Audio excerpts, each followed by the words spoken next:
Assalamualaikum warahmatullahi wabarakatuh.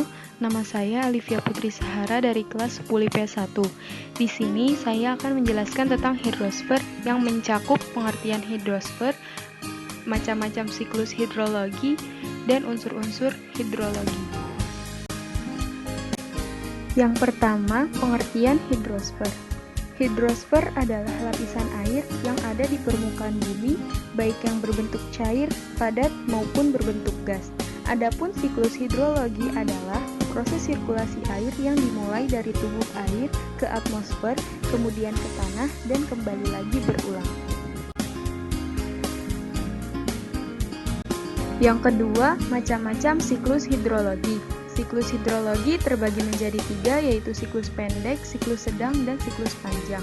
Di slide berikutnya, saya akan menjelaskan satu persatu tentang macam-macam siklus hidrologi.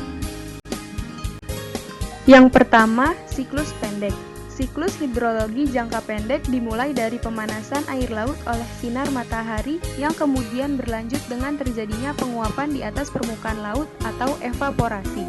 Uap air yang naik di atas permukaan laut pada ketinggian tertentu mengalami kondensasi, kemudian membentuk awan dan berakibat hujan yang jatuh lagi ke laut atau presipitasi. Siklus semacam ini biasanya terjadi di laut terbuka. Yang kedua, siklus sedang. Siklus hidrologi sedang dimulai dari uap air yang berasal dari tubuh air, serta tanah dan pohon atau biasa disebut evapotranspirasi sebagai akibat penyinaran matahari pada ketinggian tertentu mengalami kondensasi dan membentuk awan. Selanjutnya, awan terdorong oleh angin ke arah daratan. Di atas daratan, awan tersebut menimbulkan hujan yang jatuh di permukaan tanah atau biasa disebut presipitasi. Air hujan yang jatuh meresap ke dalam tanah atau infiltrasi. Pada akhirnya, air tersebut mengalir ke tempat-tempat yang rendah seperti danau, laut, rawa, dan selanjutnya menguap lagi. Siklus hidrologi semacam ini terjadi di wilayah daratan yang di dekatnya terdapat laut. Dan yang ketiga, siklus panjang. Siklus hidrologi panjang dimulai dari penyinaran matahari terhadap tubuh air menimbulkan penguapan atau evaporasi. Uap air pada ketinggian tertentu membentuk awan yang terdiri atas kristal-kristal es. Awan tersebut terdorong angin dan pada pegunungan yang tinggi, kristal-kristal es ini jatuh sebagai salju. Di daerah pegunungan tinggi atau daerah kutub, salju yang jatuh berubah menjadi es atau glester. Glester kemudian mencair, airnya mengalir ke sungai dan selanjutnya kembali ke laut.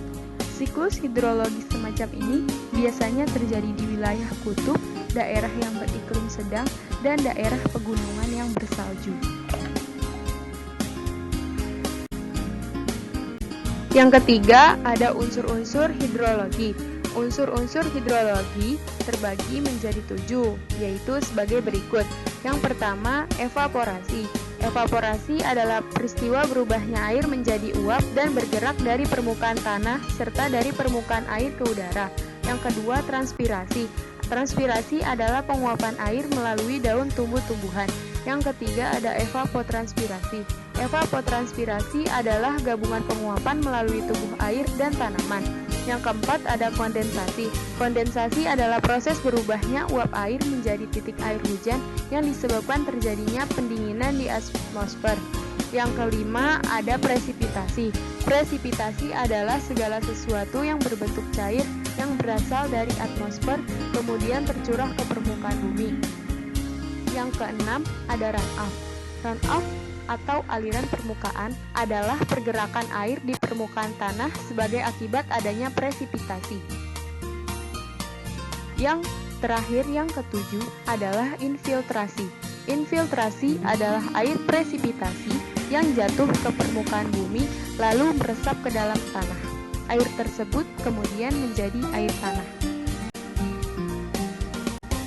Berikut merupakan penjelasan dari siklus hidrologi yang telah disebutkan tadi.